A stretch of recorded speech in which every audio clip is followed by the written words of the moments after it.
Now, last Thursday, you may have watched a report by our special correspondent Alex Chamwada about differences and similarities between slums in Kenya and those in Nigeria. This came through the eyes of a Kenyan Catholic priest serving in Lagos slums. Tonight, we go deeper into how he is exactly helping fight poverty in the slums.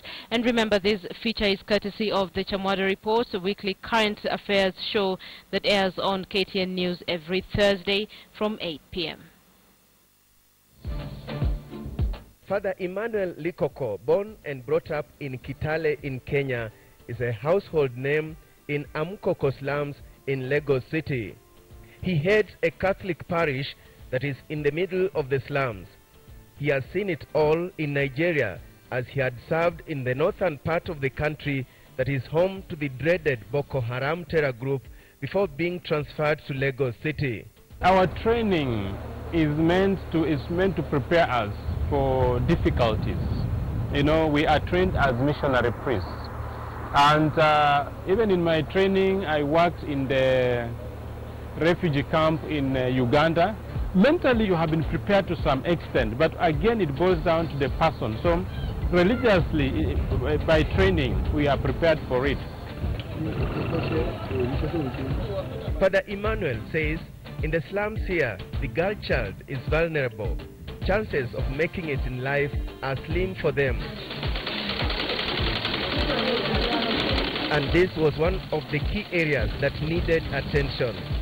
This center is basically meant to empower our youth in the slums, and we target teenagers, especially teenage mothers. The Women Training Center is basically for teenage mothers and the girls who have just nobody to support them. It is highly subsidized, and some of them are here on full-time scholarship. The church pays for everything. Some are from very abusive and dysfunctional homes. Some girls are abused by their own relatives and they can't have a home for themselves. So we try to find a place where they can stay and then attend school here. And then when they finish, we try to help them get employment and have accommodation with their own so they can move on in life like that. Coming to this school again really helped me in terms of training, because there are many people outside there that the way of living is not, especially this our area. But getting to this place, it really shaped me, makes me to know the good.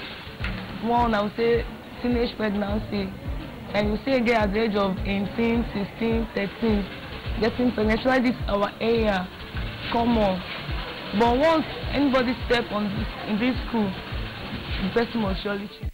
However, it does not mean that young men have been forgotten. If you go to most of the big hotels around, you might find at least somebody who has passed through here. Missionary work, he says, is not just about bringing Christ to the people, but also helping them live a better life among themselves. At the end of it all, I intend going to a personal business of my own, or also getting other contracts outside too. Maybe you can say, what you are doing here, can you still do the same in Kenya? And I will say that yes, I have learned a lot in Nigeria. And if you send me back to Kenya to work, I will not refuse. But I know that my style of working will really be very different than if I had just spent all my time in Kenya. And the little we are doing here, like getting the people out of the slums and setting them up somewhere else, trying to decongest the slums.